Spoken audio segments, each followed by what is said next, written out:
revenons sur ces fameux comptes pouvoirs, puisque dans votre texte que vous allez communiquer d'ici quelques jours à Lyon, lors de ce fameux congrès, vous parlez des comptes pouvoirs. Dans un régime aussi présidentiel comme celui du Congo, si on reste hyper présidentialisé, comment les contre-pouvoirs peuvent-ils s'exercer, ou sinon, quelle peut être leur marge de manœuvre? D'autant plus que nous sommes dans un régime où tout le monde, quasiment, tous ceux qui exercent un pouvoir ne rendent compte qu'au président de la République.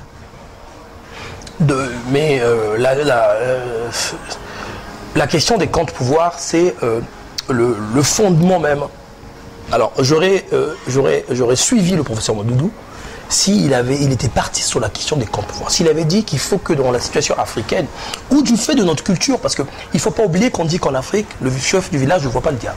Oui. C'est-à-dire que nous accordons toujours une place centrale au chef, au grand frère, à l'ennemi. Parfois, le grand frère accorde des bêtises, hein. Et d'ailleurs, ça arrive souvent.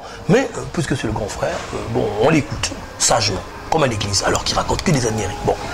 Et à partir de là, il faut prendre en compte le fait que, par rapport à notre culture bantou, nous sommes très attachés donc au leadership.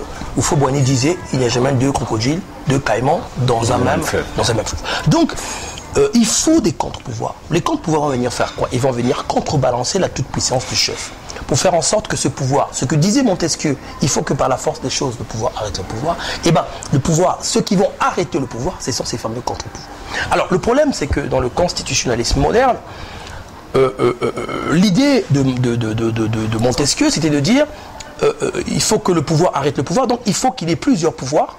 Et qu'il faut qu'on fasse une séparation fonctionnelle et organique. Comme ça, chacun, celui qui fait la loi, celui qui les exécute, celui qui fait le droit, fait le droit. Et comme ça, ils ne seront pas ensemble. Et de cette manière, on évitera qu'un homme seul soit tout puissant. Ça a vécu. Aujourd'hui, la séparation de pouvoir classique ne peut plus se faire. Pourquoi? Très simple. Le président de la République, pouvoir exécutif, et c'est le cas ici aussi, a le contrôle de la majorité parlementaire. Majorité parlementaire, pouvoir législatif. Donc les deux pouvoirs sont fusionnés. C'est ce que Bagéo appelle une fusion législative, une soudure entre l'exécutif et le législatif. Le législatif ne peut plus être un contre-pouvoir. La justice, via le Conseil supérieur de la magistrature, devient aussi un appendice du pouvoir exécutif. Ça veut dire qu'il faut aller chercher des contre-pouvoirs ailleurs. Vous avez suivi comme moi l'affaire Big Mali en France. Oui, qui est toute récente. Qui est récente. Ce n'est pas le Parlement qui a sorti cette affaire. Ce n'est pas la justice. C'est la presse. C'est Libération en premier, puis Le Point, et puis Rebelote avec l'AFP. Ce n'est pas la justice. Ce qui nous manque en Afrique, ce sont ces contre-pouvoirs. Ce que moi j'appelle des tiers-pouvoirs. C'est-à-dire ces pouvoirs qui n'ont aucune influence institutionnelle, qui doivent se déployer. Il faut qu'en Afrique, on finance la presse, qu'on finance des journalistes, qu'on finance des associations.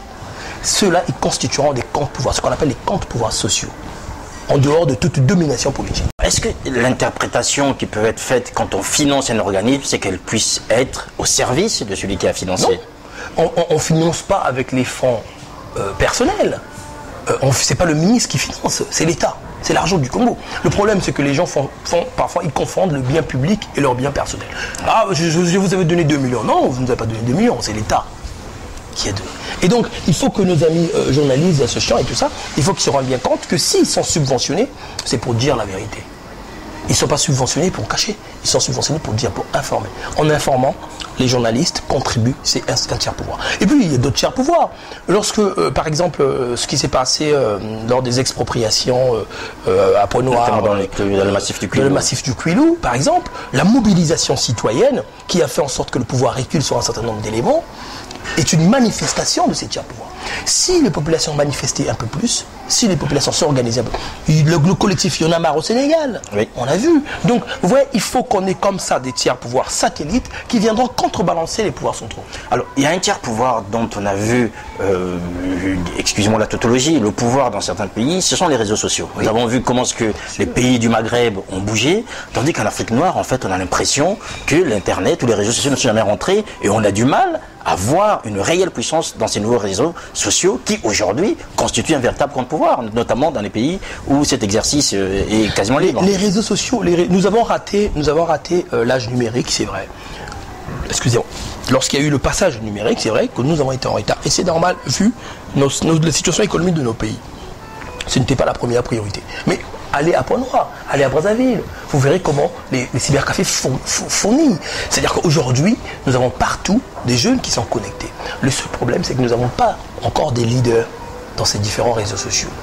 On va plus pour écouter de la musique, on va pour parfois dialoguer, on discute avec des amis via Facebook. On ne va pas encore avec un intérêt, avec un sens militant. Il faut laisser le temps au temps. Ces jeunes qui vont se connecter, ces jeunes qui s'ouvrent au monde seront demain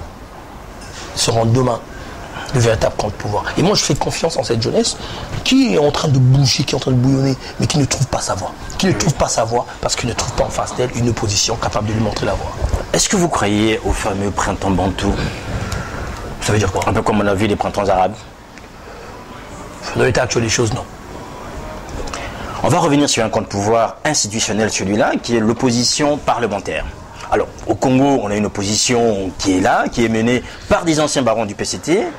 Vous-même, vous êtes membre de l'opposition radicale, dans lequel on retrouve Mathias Ndion, Clément Mirassa, le Benjamin Tungamani ici en France. Est-elle encore crédible, cette opposition congolaise, finalement?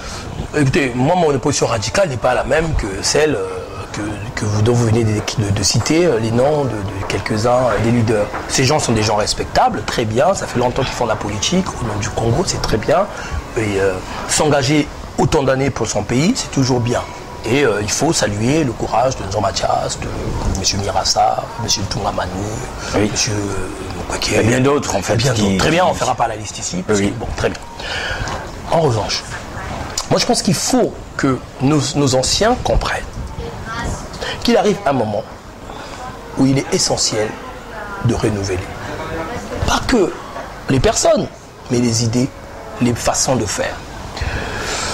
En 2002, alors M. Jean Mathias en 2002 était encore au pouvoir, n'était pas encore opposant, donc bon, pas très bien, donc il est épargné.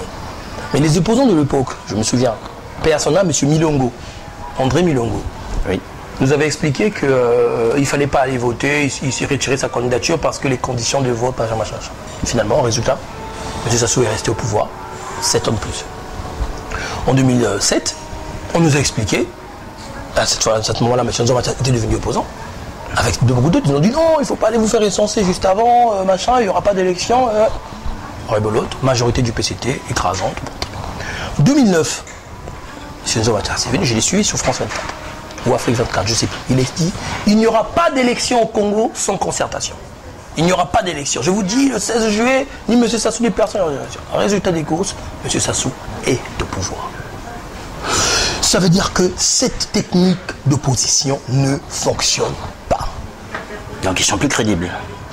C'est pas à moi de dire qu'ils sont plus crédibles, c'est aux Congolais de le dire. Moi, je ne suis pas là pour décerner les titres d'opposants crédibles ou pas. C'est aux Congolais de le dire. Mais ce qui est sûr, et qu'on peut aujourd'hui observer, c'est l'absence d'engouement du peuple vis-à-vis de l'opposition. Vous savez, quelqu'un disait, une opposition faible est pire qu'un mauvais régime. Le problème du Congo aujourd'hui, c'est l'absence d'une véritable opposition. Une opposition courageuse qui va au combat d'idées. Si M. Makosso, aujourd'hui, le PCT nous dit il faut modifier la Constitution. On va y arriver. Bon, rapidement. Très bien. Il faut modifier la Constitution. Mais l'opposition dit non, on ne modifie pas la Constitution. Est-ce que c'est une réponse qui est de nature à susciter l'enthousiasme du peuple? L'opposition nous a expliqué pendant longtemps qu'elle était mauvaise, cette Constitution. Le jour, c'est parce que c'est le PCT qui dit qu'il faut la changer, elle dit qu'il ne faut plus la changer. C'est pas ce qu'il faut dire. Il faut dire, il faut la changer, mais voilà sur quel point nous voulons la changer. Vous êtes l'un des rares opposants, en fait, avec une position minoritaire sur le changement de cette Constitution.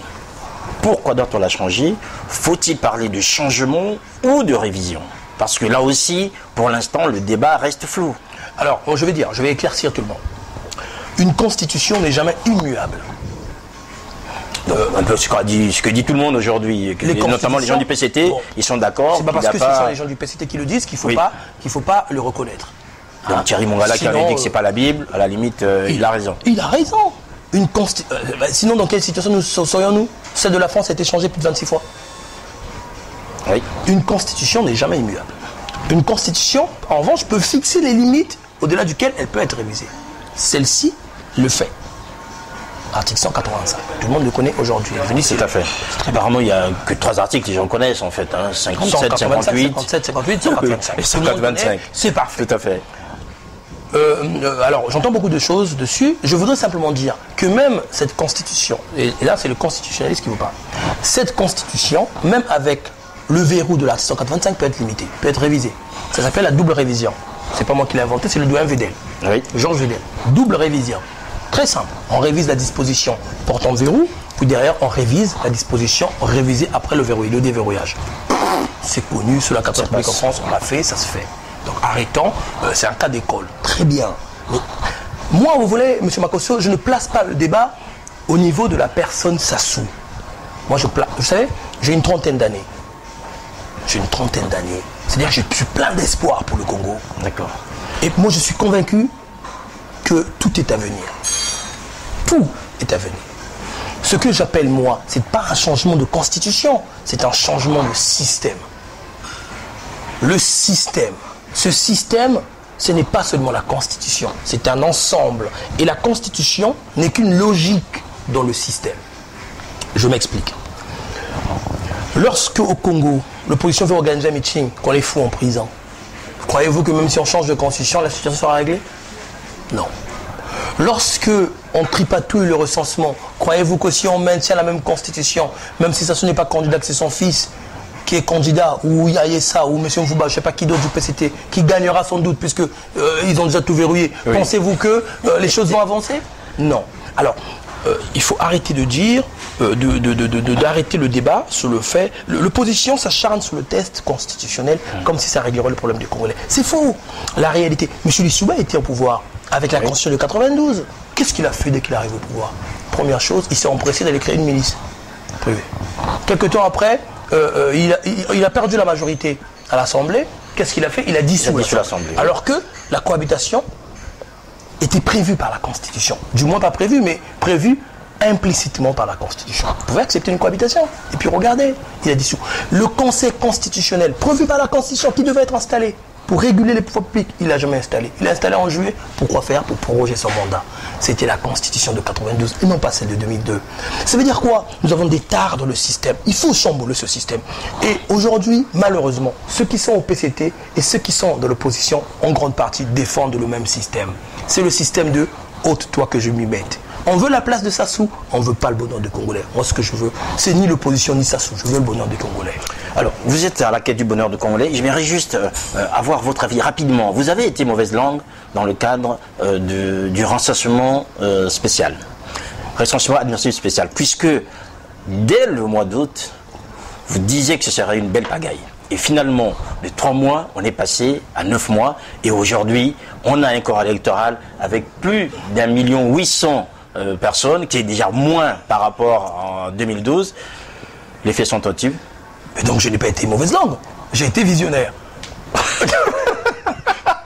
Je n'ai pas été mauvaise langue, j'ai été visionnaire. J'ai été visionnaire. Vous savez, là encore, le problème au Congo, mon cher ami, c'est pour ça que je parle de changement de système. On lie le recensement administratif à la situation politique. Mais lorsque vous êtes un père, que vous voulez compter vos enfants, vous ne les comptez pas en fonction de vos intérêts. Vous comptez parce que vous avez 5 ou 10 enfants. Vous savez ce que Youlou a fait déjà en 59? Il avait fait un recensement essentiellement favorable aux ressortissants du Poul et du Kouilou. Parce qu'il était en alliance avec Titiel à ce moment-là. Pour remporter les élections de Stéphane Titiel. Ça ne vous rappelle rien? C'est ce qui s'est fait en 91 avec Ngabou, Alexis. Oui. Ce qui se fait avec Sassou Ibovi aujourd'hui. C'est-à-dire qu'on utilise le recensement comme arme pour gagner les élections. Moi, j'ai des solutions que je propose pour que plus jamais la démographie soit la quête du pouvoir. Donnez-le lait maintenant. Je suis en train je vais publier une brochure dans quelques jours, oui. Qui portera sur ces solutions-là. C'est pour ça que je vous dis, l'opposition, à mon sens, ne travaille pas assez. Je ne veux pas décerner, je ne sais pas définir, mais je pense qu'il se trompe de combat. Il faut qu'on change de système. Changer le système, c'est dire quoi? Je vous donne des pistes. Puisque il faut à tout prix que le Nord soit plus peuplé que le Sud, pour que le Nord soit majoritaire. C'est ce qu'on a vu dernièrement.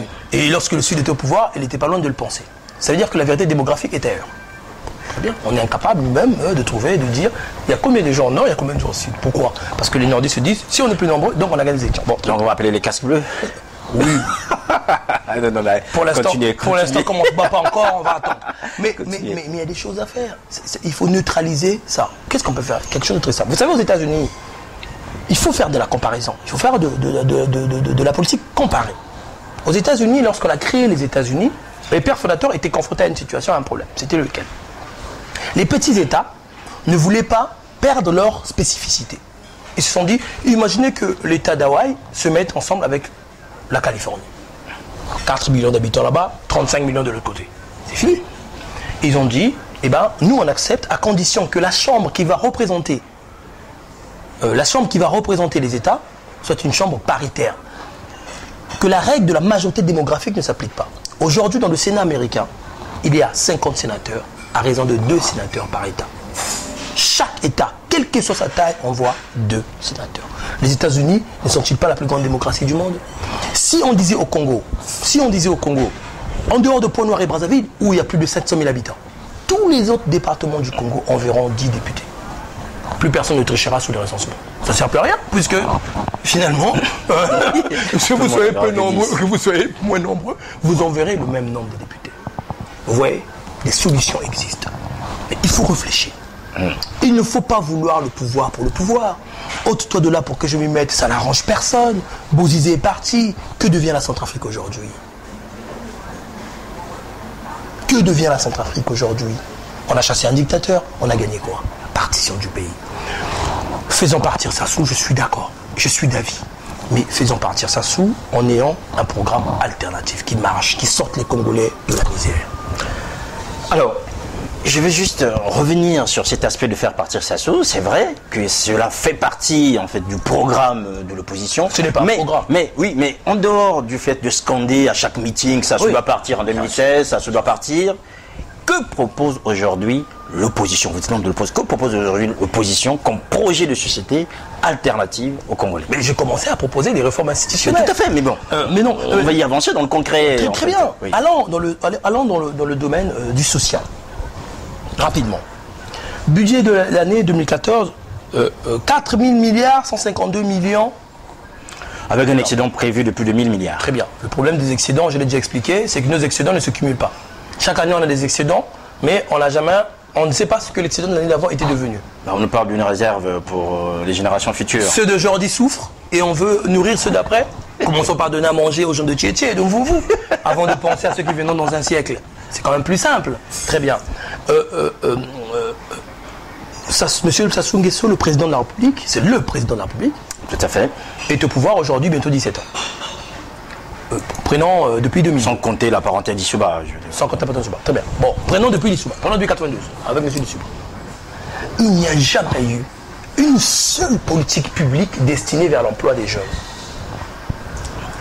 Pas un seul. Alors moi je propose qu'on affecte 2% seulement du budget des 4 milliards pour financer les initiatives entrepreneuriales. Moi je connais des gens, je connais un grand frère qui s'appelle Machoko. C'est un coiffeur. Il est assez connu à Pointe-Noire. Parce qu'il a été président d'Extra Musica. Bon, je ne fais pas sa pub, mais bon, je le dis quand même. Vous pouvez. Lombongi ici, donc. Très bien. Machoko de Zangoul coiffe. Moi, je jouais encore au foot. J'avais 12-11 ans. Dans les mêmes conditions. Dans les mêmes conditions. Des conditions piteuses. Lorsqu'il monte un salon de coiffure, c'est parce que quelqu'un, un ami, un machin, lui donne une aide. Que fait l'État? Les 2% qu'on aurait prélevé dans le budget national, ça serait pour encourager ces ordres d'initiative. Une espèce de création d'un fonds qui serait chargé. Puisqu'on ne crée pas de l'emploi, on ne sait pas le créer, et bien financer les activités privées. Première chose.